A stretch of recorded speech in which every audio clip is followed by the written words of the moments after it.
ಶಿಬಿರಾರ್ಥಿಗಳಾಗಿದ್ದೇವೆ. ಯಾಕೆಂದ್ರೆ 7 ದಿವಸ ಇನ್ನೂ ಮುಗಿದಿರಲಿಲ್ಲ. ಎಲ್ಲ ಶಿಬಿರದಲ್ಲಿ ರಮೇಶ್ ಸರ್ ಮತ್ತೆ ವೆಂಕಟೇಶ್ ಸರ್, ತಿಮ್ಮಯ್ಯ ನಾಯ್ಕ್ ಸರ್ ಇವರ ಮಾರ್ಗದರ್ಶನದಲ್ಲಿ ಎಲ್ಲ ವಿಶೇಷವಾಗಿ ಕಾರ್ಯಕ್ರಮ ಮೂಡಿಬಂತು. ನಾವು ಮೊದಲಿಗೆ ಇಲ್ಲಿಗೆ ಒಂದು ಸಭೆನ ಕರೆದ್ರು. ಸಭೆನ ಕರೆದಾಗ ಏನು ಸಮಿತಿನ ಆಯ್ಕೆ ಮಾಡುವಂತ ಸಂದರ್ಭ ನಮ್ಗೆ ಇದು ಏನು ಅಂತ ಅರಿವಿಲ್ಲ. ಯಾಕೆಂದ್ರೆ ಹಿಂದೆ ನಾವು ಯಾವತ್ತೂ ಈ ಕಾರ್ಯಕ್ರಮನ ನೋಡಿರ್ಲಿಲ್ಲ. ಯಾವುದೇ ಒಂದು ಕಾರ್ಯಕ್ರಮನ ಮಾಡಬೇಕು ಅಂತಂದ್ರೆ ಅದರ ಅನುಭವ ಹೆಚ್ಚಾಗಿ ಇರಬೇಕು ಅಥವಾ ನೋಡಿರ್ಬೇಕು. ನಾವು ನೋಡಿರ್ಲಿಲ್ಲ. ಏಕಾಏಕಿ ನನ್ನ ಅಧ್ಯಕ್ಷರಾಗಬೇಕು ಅಂತ ಹೇಳ್ಬಿಟ್ಟು ಎಲ್ಲ ಕೆಲವರು ಹೇಳಿದ್ರು, ಇಲ್ಲ ನನಗೆ ಬೇಡ ಅಂತಂದೆ. ಇಲ್ಲ ಆಗ್ಲೇಬೇಕು ಅಂತ ಹೇಳ್ಬಿಟ್ಟು ಕೆಲವರು ಒತ್ತಾಯದ ಮೇರೆಗೆ ನಾನು ಅಧ್ಯಕ್ಷ, ವ್ಯವಸ್ಥಾಪನಾ ಸಮಿತಿಗೆ ಅಧ್ಯಕ್ಷ ಆದೆ. ಅದಾದ ನಂತರ ಅವತ್ತಿಂದನೂ ಕಾರ್ಯಚಟುವಟಿಕೆಗಳು ಪ್ರಾರಂಭ ಆಯಿತು. ಆ ಪ್ರಾರಂಭ ಆದ ನಂತರ ಇಲ್ಲಿನ ಸಿಬ್ಬಂದಿ ವರ್ಗ, ಏನು ಈ ವಲಯದ ಸಿಬ್ಬಂದಿ ವರ್ಗ ಇದೆಯಲ್ಲ, ಆ ಸಿಬ್ಬಂದಿ ವರ್ಗ ಅವರ ಆಕ್ಟಿವಿಟೀಸ್ ನೋಡಿದ್ರೆ ತುಂಬಾ ಖುಷಿ ಆಗುತ್ತೆ. ಎಲ್ಲ SP-ಗಳು, ಮೇಡಮ್ ಭಾಗ್ಯ ಮೇಡಮ್ ಮತ್ತೆ ಉಮಾದೇವಿ ಮೇಡಮ್, ಇನ್ನೂ ಸಾಕಷ್ಟು ಜನ ಇದ್ದಾರೆ. ಎಲ್ಲ SP-ಗಳು ಸಾಕಷ್ಟು ಜನ ಇದ್ದಾರೆ. ಇದರಿಂದ ಅವರೆಲ್ಲರ ಹೆಸರು ಹೇಳ್ತಾ ಹೋದ್ರೆ ಈಗ ಸಮಯ ಸಾಕಾಗಲ್ಲ. ಇವರೆಲ್ಲರಿಗೂ ಎಷ್ಟು ಧನ್ಯವಾದ ಅರ್ಪಿಸಿದ್ರು ಸಾಧನೆ.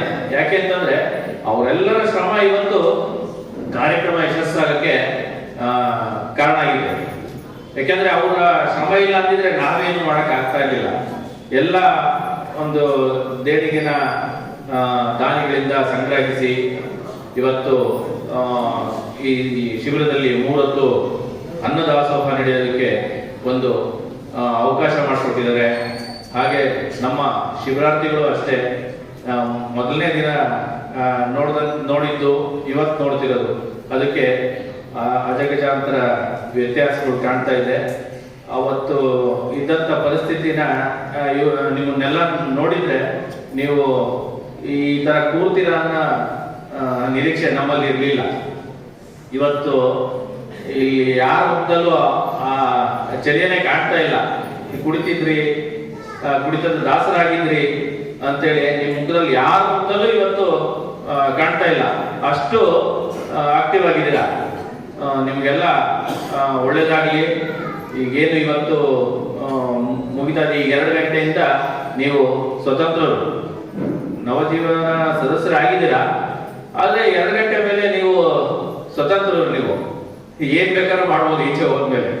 ಆದ್ರೆ ಒಂದು ಮನಸ್ಸಲ್ಲಿ ಇಟ್ಕೊಳ್ಳಿ, ಇಲ್ಲಿ ನಡೆದಂಥದ್ದನ್ನ ಗಮನದಲ್ಲಿಟ್ಕೊಂಡು ಎಲ್ಲ ನಿಮಗೆ ಬೋಧನೆಯನ್ನು ಮಾಡಿದ್ದಾರೆ, ಎಲ್ಲ ಕೇಳಿದ್ದಾರೆ, ಎಲ್ಲ ಆಕ್ಟಿವಿಟೀಸ್ ನಡೆದಿದೆ. ಇಲ್ಲಿ ಏನು ಯೋಗ ಹೇಳ್ಕೊಟ್ಟಿದ್ದಾರೆ, ನಿಮ್ಮ ಹತ್ರ ಸಾಂಸ್ಕೃತಿಕ ಕಾರ್ಯಕ್ರಮ ಮಾಡಿಸಿದ್ದಾರೆ, ಡ್ಯಾನ್ಸ್ ಮಾಡಿಸಿದ್ದಾರೆ, ಮತ್ತೆ ಸಂಜೆ ಕೂತು ಭಜನೆ, ಕುಣಿತದ ಭಜನೆ ಎಲ್ಲದನ್ನು ಮಾಡಿಸಿದ್ದಾರೆ.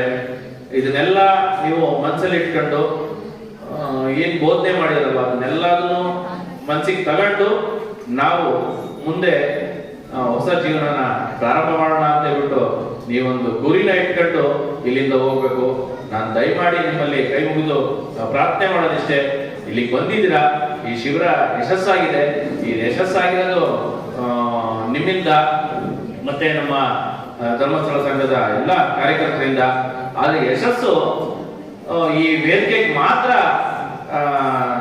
ಸಾಕಾಗಬಾರ್ದು. ವೇದಿಕೆಯಿಂದ ಈಚೆ ಹೋದ್ಮೇಲೆ ನೀವು ಏನ್ ಪಣ ತೊಟ್ಟು ಹೊರಟಿದ್ರಲ್ಲ ಅದನ್ನ ಸಾಧನೆ ಮಾಡಿದಾಗ ಮಾತ್ರ ಈ ಶಿಬಿರಕ್ಕೆ ಒಂದು ಹೆಸರು ಬರುವಂಥದ್ದು. ಇದು 100ನೇ ದಿನಕ್ಕೆ ಶತದಿನೋತ್ಸವವನ್ನ ಒಂದು ಆಚರಣೆ ಮಾಡಿ ಪರಮ ಪೂಜ್ಯ ವೀರೇಂದ್ರ ಹೆಗಡೆಯವರ ಸಾನ್ನಿಧ್ಯದಲ್ಲಿ ಒಂದು ಸಭೆ ನಡೆಯುತ್ತೆ ಅಂತ ಇಲ್ಲಿ ಮಾರ್ಗದರ್ಶಕರು ಹೇಳಿದ್ರು.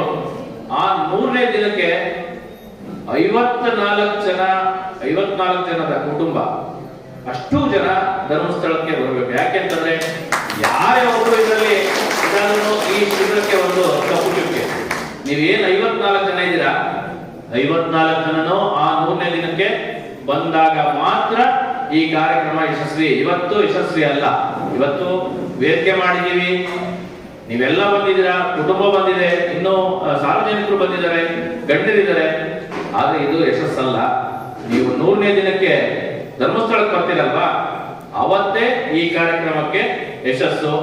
ದಯಮಾಡಿ ಧರ್ಮಸ್ಥಳ ಗ್ರಾಮಾಭಿವೃದ್ಧಿ ಯೋಜನೆ ಇವತ್ತು ಸಾಕಷ್ಟು ಕಾರ್ಯಕ್ರಮಗಳನ್ನ ಕೊಟ್ಟಿದೆ. ಇವತ್ತು ಅದನ್ನ ಎಷ್ಟೇ ಹೇಳಿದ್ರು ಅದು ಮಾತುಗಳೇ ಸಾಲದು ಬಿಡಿ. ಯಾಕೆಂತಂದ್ರೆ ಎಷ್ಟೋ ಕುಟುಂಬಗಳು ಇವತ್ತು ಅದರಿಂದ ನಡೀತಾ ಇದೆ. ಹಾಗೆ ಸಂಘದ ಸಾಲಗಳನ್ನ ಕೊಟ್ಟಿದ್ದಾರೆ.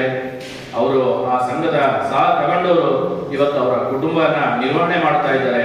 ಹಿಂದೆ ಸ್ವಲ್ಪ ಕೆಲ ಕಿಡಿಗೇಡಿಗಳಿಂದ ಸಂಘಕ್ಕೆ, ಶ್ರೀ ಕ್ಷೇತ್ರಕ್ಕೆ ಕೆಟ್ಟ ಹೆಸರು ತರೋದನ್ನ ಮುಂಚೂಣಿಯಲ್ಲಿ ಮಾಡಕ್ಕೆ ಹೊರಟಿದ್ರು. ಅವರಿಗೆ ಶ್ರೀ ಮಂಜುನಾಥ ಸ್ವಾಮಿ ತಕ್ಕ ಶಾಸ್ತಿಯನ್ನ ಮಾಡಿದ್ದಾರೆ. ನ್ಯಾಯಕ್ಕೆ, ಧರ್ಮಕ್ಕೆ ಇವತ್ತು ಜಯ ಅನ್ನೋದನ್ನ ಸ್ವಾಮಿ, ಶ್ರೀ ಕ್ಷೇತ್ರದ ಸ್ವಾಮಿ ತೋರಿಸ್ಕೊಟ್ಟಿದ್ದಾರೆ. ಆ ಸಂದರ್ಭದಲ್ಲಿ ನಾನು ಕೂಡ ನಮ್ಮ ಎಲ್ಲ ಸಿಬ್ಬಂದಿ ಜೊತೆ ಆ ಹೋರಾಟದಲ್ಲಿ ನಾನು ಕೂಡ ಅವರ ಜೊತೆಯಲ್ಲಿ ನಿಂತಿದ್ದೆ.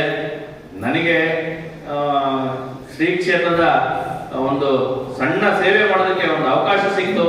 ಅದಕ್ಕೆ ಶ್ರೀ ಧರ್ಮಸ್ಥಳ ಮಂಜುನಾಥ ಸ್ವಾಮಿ ಅವರ ಕೃಪಾಶೀರ್ವಾದ ಅಂತ ನಾನು ಭಾವಿಸಿ ಇವತ್ತು ನಿಮ್ಗೆಲ್ಲರಿಗೂ ಒಂದ್ಸಿ ಕೊನೆಯದಾಗಿ ಹೇಳೋದು ಇಷ್ಟೇ, ಏನ್ ಗುರಿ ಇಟ್ಕೊಂಡಿದ್ರ ಆ ಗುರಿನಲ್ಲೇ ಹೋಗಿ. ದಯವಿಟ್ಟು ಮತ್ತೆ ಬದಲಾವಣೆನ ಬೇರೆ ತರದ ಬದಲಾವಣೆ ಅನ್ಕೋಬೇಡಿ. ಇಲ್ಲೇನ್ ನಡೆದಿದೆ ಒಂದು ವಾರದಿಂದ ಆ ಬದಲಾವಣೆಗೆ ನೀವು ಕಟ್ಬಿಡ್ಬೇಕಷ್ಟೇನೆ.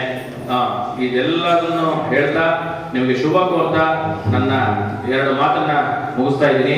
ಜೈ ಹಿಂದ್, ಜೈ ಕರ್ನಾಟಕ.